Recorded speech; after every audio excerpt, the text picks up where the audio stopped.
Hello guys, मैं Suresh Kumar YouTube के platform से आपका स्वागत करता हूं स्टडी विद गुरुजी में। आइए प्यारे बच्चों, मेरे विद्यार्थियों, मेरे दोस्तों, आज मैं लेकर आया हूं जो कोशिका की संरचना पढ़ा रहा था। उस कोशिका की संरचना में सबसे महत्वपूर्ण टॉपिक आपका होता है लवक यानी प्लास्टिड। और आप किसी प्रकार का कोई कॉम्पिटेटिव एग्जाम या किसी कक्षा 9, 10, 11, 12 में आप अध्ययन कर रहे हैं तो जीव विज्ञान का ये बहुत महत्वपूर्ण ही टॉपिक है। इस महत्वपूर्ण टॉपिक को लेकर मैं आया हूँ। कौन है? लवक यानी प्लास्टिड। लवक जो है कोशिका का सबसे महत्वपूर्ण इसलिए होता है क्योंकि इस प्रकृति में पेड़ पौधे ही ऐसे होते हैं जो स्वयं भोजन का निर्माण कर पाते हैं। और ये स्वयं भोजन का निर्माण उनके जो हरे भाग होते हैं वो कर पाते हैं। और हरे भाग क्यों कर पाते हैं? क्योंकि उसमें लवक उपस्थित होता है, जिसके कारण ये संभव हो पाता है। तो उसी को मैं लेकर आए हूँ। आइए चलते हैं, हम समझते हैं हरित लवक यानी प्लास्टिड को कि आखिर प्लास्टिड होता क्या है। तो प्यारे बच्चों, आप देखेंगे हरे पेड़ पौधों में अनेक प्रकार के लवक यानी प्लास्टिड्स उपस्थित होते हैं। यानी जो हरे पेड़ पौधे होते हैं उनमें, और इसके अलावा देखा जाए अन्य जो पेड़ पौधे होते हैं उनकी कोशिकाओं में ये प्लास्टिड नामक संरचना उपस्थित होती है। और ये प्लास्टिड जो होते हैं इसकी सबसे पहले अगर देखी जाए खोज किसने की है तो हेकल नामक वैज्ञानिक ने सन 1865 ईस्वी में खोज की थी। हमने लिखा है लवक की खोज हेकल नामक वैज्ञानिक ने सन 1865 ईस्वी में की थी। और लवक शब्द का प्रयोग यानी इन्होंने खोज की थी, सबसे पहले इसको देखा था इस संरचना को। लेकिन अगर बात आएगी कि जो लवक यानी प्लास्टिड जो शब्द दिया गया है वो शब्द सबसे पहले शिम्पर महोदय ने दिया है। तो एक वैज्ञानिक हुए जिनका नाम है शिम्पर ने सन 1885 ईस्वी में इसका नाम लवक यानी प्लास्टिड रखा। तो इस प्रकार आपने देखा कि लवक की खोज किसने की, और ये जो लवक है यानी प्लास्टिड इसका सबसे पहले शब्द किसने सृजित किया तो वो हैं शिम्पर। तो आगे चलते हैं कि लवक को मुख्यतः 3 प्रकार में विभाजित किया गया है। यानी लवक जो होते हैं मुख्यतः 3 प्रकार के होते हैं। अब वो 3 प्रकार कौन कौन से होते हैं? पहला है आपका हरित लवक जिसे हम कहते हैं क्लोरोप्लास्ट। पहला है हरित लवक जिसे हम कहते हैं क्लोरोप्लास्ट। दूसरा है वर्णी लवक जिसे हम कहते हैं क्रोमोप्लास्ट, और तीसरा है आपका अवर्णी लवक जिसे हम कहते हैं ल्यूकोप्लास्ट। इस प्रकार आप देखेंगे लवक मुख्यतः 3 प्रकार के होते हैं: हरित लवक, वर्णी लवक, अवर्णी लवक। हरित लवक को हम कहते हैं क्लोरोप्लास्ट, वर्णी लवक को कहते हैं क्रोमोप्लास्ट, और जबकि अवर्णी लवक को कहते हैं ल्यूकोप्लास्ट। तो हम एक एक करके सभी संरचनाओं को अच्छी तरह से समझेंगे। तो हम चलते हैं सबसे पहले हरित लवक की ओर। तो हरित लवक यानी क्लोरोप्लास्ट। अब लवक में भी सबसे महत्वपूर्ण अगर कोई है अंग, ऑर्गन्स, मतलब लवक जो आपने प्लास्टिड अध्ययन कर रहे हैं उस प्लास्टिड में भी अगर कोई महत्वपूर्ण अंग कोशिकांग है, कोशिका का अंग लवक महत्वपूर्ण है। और लवक में देखा जाए सबसे महत्वपूर्ण अगर हैं 3 प्रकार में तो सबसे ज़्यादा इंपॉर्टेंट, सबसे ज़्यादा महत्वपूर्ण होता है हरित लवक। हरित लवक जो होता है वो हरे रंग का होता है। और ये हरे रंग का इसलिए होता है क्योंकि इसमें हरे रंग का एक वर्णक पाया जाता है जिसे हम पर्णहरित या क्लोरोफिल कहते हैं। तो आइए इसकी हम थोड़ी समझते हैं कि क्या इसका संरचना होती है या क्या इसकी मतलब किस तरह इसके अंगों को हम डिवाइड कर सकते हैं। तो पेड़ पौधों के हरे भागों में हरित लवक की बहुलता होती है। यानी जो पेड़ पौधे होते हैं इस पेड़ पौधों में लवक तो हर जगह उपस्थित होता है, लेकिन हरित लवक जो होता है पेड़ पौधों के हरित भागों में उपस्थित होता है। यानी जहाँ हरे भाग होते हैं, ग्रीन पार्ट जो होते हैं, वहाँ पर ये बहुलता यानी इसकी अधिकता होती है। अब इसमें ये हरा क्यों है? क्योंकि इसमें क्लोरोफिल यानी पर्णहरित नामक एक वर्णक उपस्थित होता है। और ये वर्णक जो उपस्थित होता है जिसके कारण इसका रंग हरा होता है।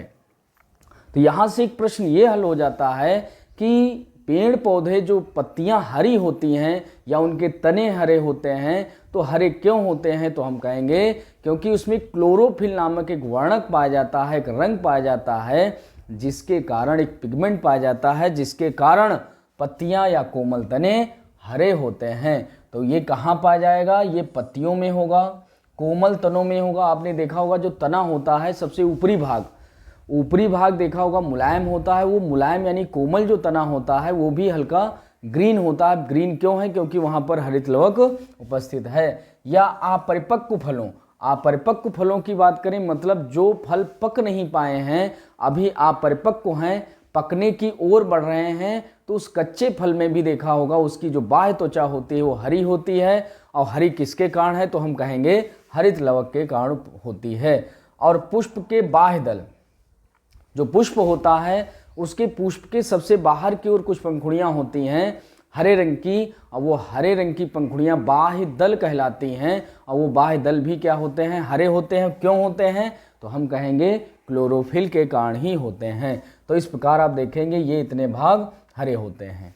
अब बात आती है कि जो हरित लवक होता है वो महत्वपूर्ण है और किस आकार में, किस इनकी आकृतियों में या शेप या साइज में उपस्थित होते हैं पौधों की कोशिकाओं में या लवक में। तो देखिए कैसे पता करेंगे। तीनों प्रकार के लवकों में हरित लवक सबसे महत्वपूर्ण संरचना होती है।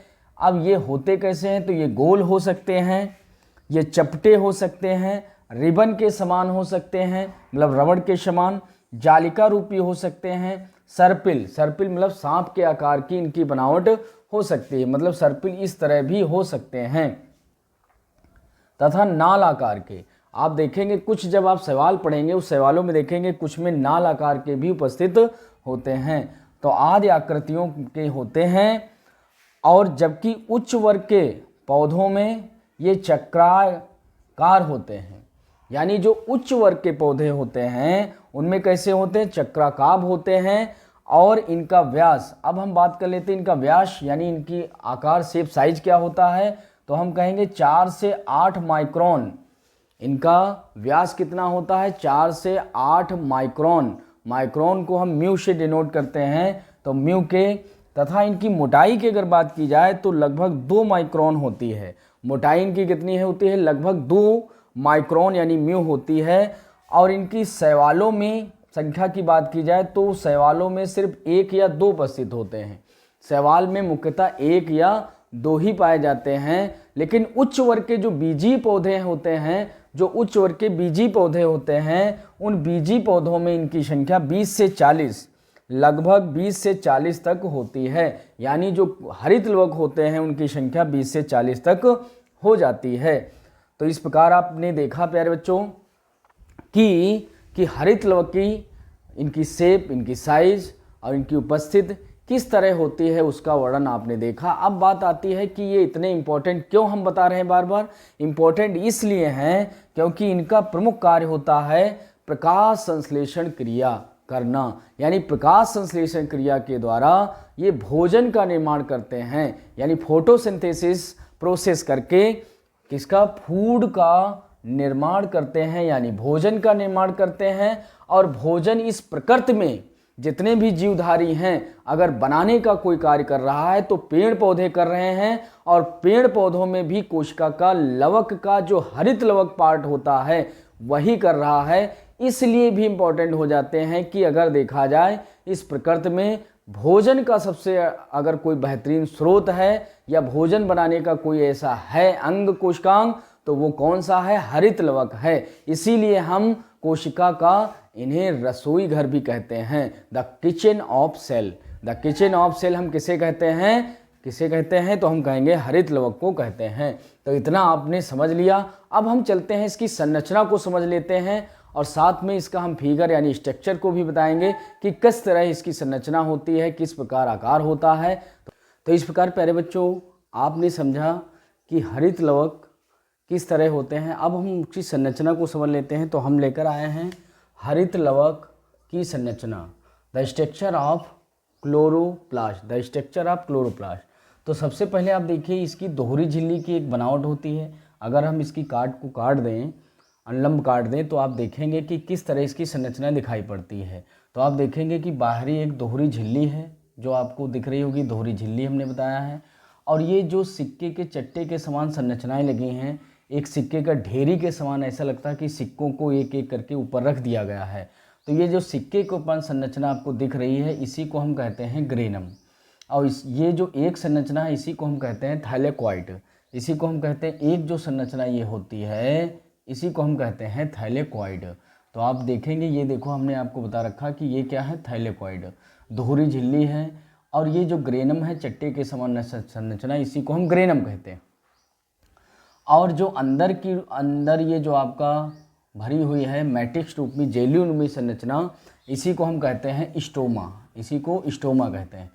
ये एक प्रकार का मैट्रिक्स होता है, इसी को हम स्टोमा कहते हैं। और ये जो स्टोमा में देखा है, ये आपकी नलियाँ एक दूसरे से अटैच हैं, इन्हीं को हम कहते हैं स्टोमा पटलिका। यानी स्टोमा पटलिका के द्वारा एक दूसरे से संपर्क बना रहता है। इस प्रकार हरित लवक की संपूर्ण संरचना आपको इस तरह दिखाई देती है।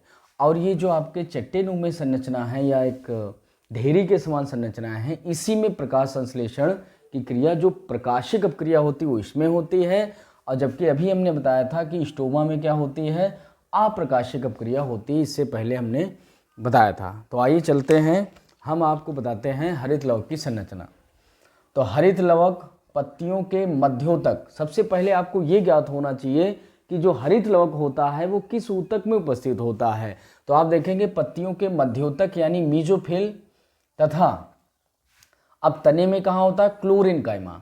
यानी जो हरित लवक होता है पत्तियों के मीजोफिल में, जबकि तने के क्लोरेनकाइमा ऊतक में उपस्थित होते हैं ये जो हरित लवक होते हैं। और जब सूक्ष्मदर्शी से हम इनको देखते हैं तो मुख्यतः हमें 3 भाग दिखाई पड़ते हैं। और वो 3 भाग कौन कौन से हैं, आवरण है, स्टोमा है और ग्रेनम है। आवरण है, स्टोमा है और ग्रेनम है। तो देखो ग्रेनम मुख्यतः भाग हो गया, एक स्टोमा हो गया। और आगे हम चलेंगे तो आपको इसमें क्या दिखाई पड़ेगा, आवरण। इसके बाहर क्या दिखाई पड़ेगा, आवरण। तो आवरण हो जाएगा ग्रेनम और स्टेमा। ये 3 भाग प्रमुख हैं जो इसमें दिखाई पड़ते हैं। तीनों का परिचय हम बहुत अच्छी तरीके से आपको बताएंगे। तो क्या है प्यारे बच्चों, आप देखेंगे हम आपको ये जो आवरण है, स्टोमा है, ग्रेनम है, इसका क्या महत्व है, सारी चीज़ें बहुत ही बेहतरीन तरीके से आप बताएंगे। तो आइए देखते हैं। सबसे पहले हम आवरण की ओर चलते हैं। यदि हमारे चैनल पर पहली बार आए हैं तो आप चैनल को सब्सक्राइब कर लेना और वीडियो को ज़्यादा से ज़्यादा शेयर कर दीजिए। आइए चलते हैं आवरण।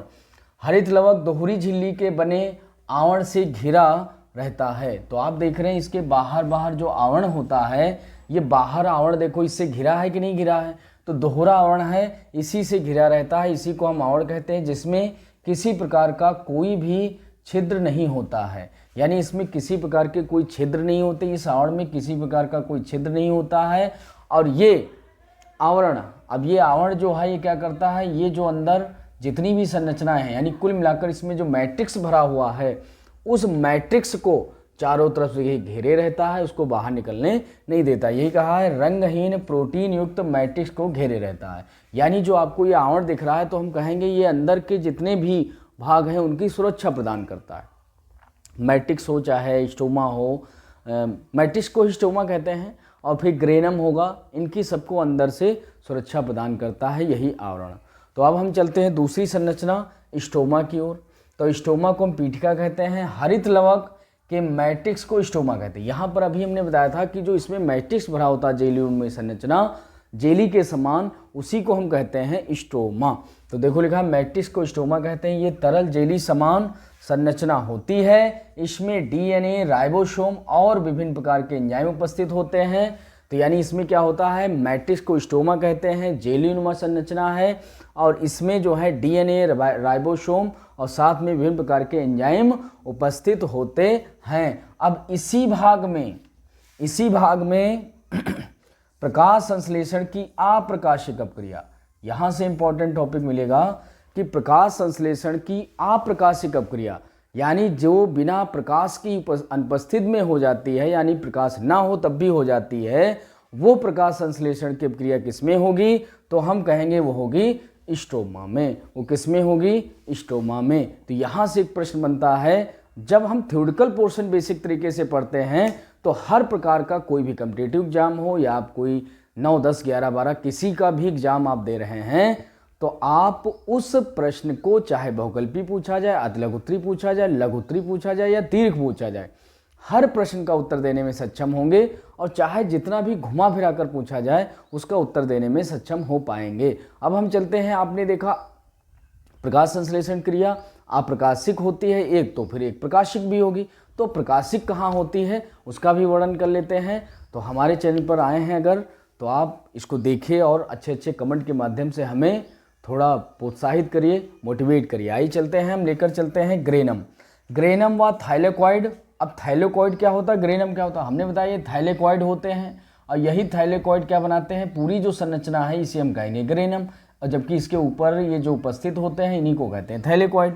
तो लिखा है स्टोमा में झिल्ली नुमा चपटी पुटिकाएँ, चपटी पुटिकाएँ को थाइलेकॉइड कहते हैं और ये एक दूसरे पर एकत्र होकर सिक्कों की ढेरी के समान, मतलब चट्टे रूपी, लगभग 10 से 100 तक, मतलब 10 से 100 तक इसके चट्टे, मतलब सिक्के रूपा संरचना, मतलब एक सिक्का, दूसरा सिक्का, तीसरा सिक्का, ऐसे सिक्के सिक्के रखते चले जाएंगे तो एक ढेरी जैसी बन जाएगी। ये सिक्के लगभग कितने हो सकते हैं, 10 से लेकर 100 तक हो सकते हैं, 10 से लेकर 100 तक हो सकते हैं, 10 से 100 तक संरचना बनाती हैं, यानी ढेरी के समान संरचना बनाती हैं जो 10 से 100 तक हो सकते हैं। और ये जो संरचना बनी है इसी को क्या कहेंगे, जिन्हें हम ग्रेनम कहते हैं, जिसे हम ग्रेनम कहते हैं। अब देखो यहाँ से ग्रेनम कहते हैं, हरित लवक में ग्रेनम की संख्या लगभग 40 से 100 तक होती है, यानी ये जो चट्टे नुमा संरचना आपको दिख रही हैं ये लगभग एक जो हरित लवक होता है उसमें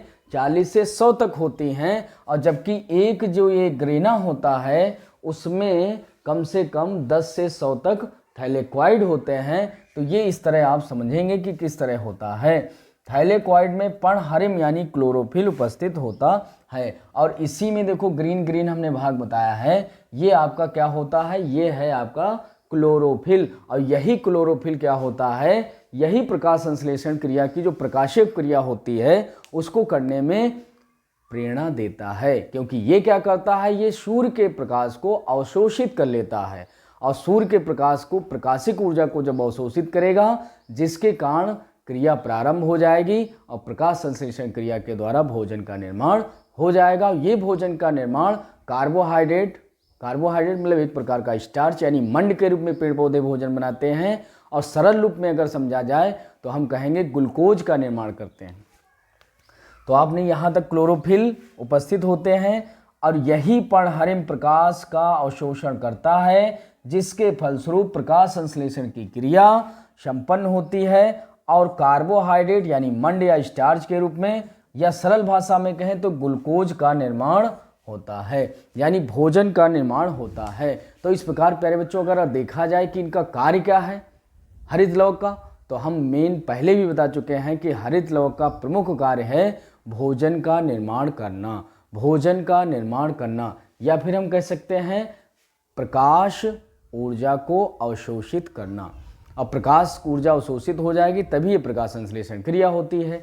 तो कई तरीके से घुमा फिरा कर पूछा जा सकता है प्रकाश ऊर्जा को अवशोषित कौन करता है, तो हम फिर कहेंगे कौन करता है, थाइलेकॉइड करता है यानी हरित लवक करता है, यानी या फिर हम कह देंगे मुख्य कौन वर्णक होता है, हरित क्लोरोफिल, इस तरह आप कह सकते हैं। या प्रकाशिक अपक्रिया कहाँ होती है, ग्रेनम में होती है। अप्रकाशिक अपक्रिया कहाँ होती है, स्टोमा में होती है। तो इस प्रकार आप जब बेसिक तरीके से पढ़ते हैं तो आप किसी प्रकार का उत्तर देने में सक्षम हो पाते हैं। तो यहाँ तक आपने विजिट किया, बहुत बहुत धन्यवाद। जय हिंद, जय भारत।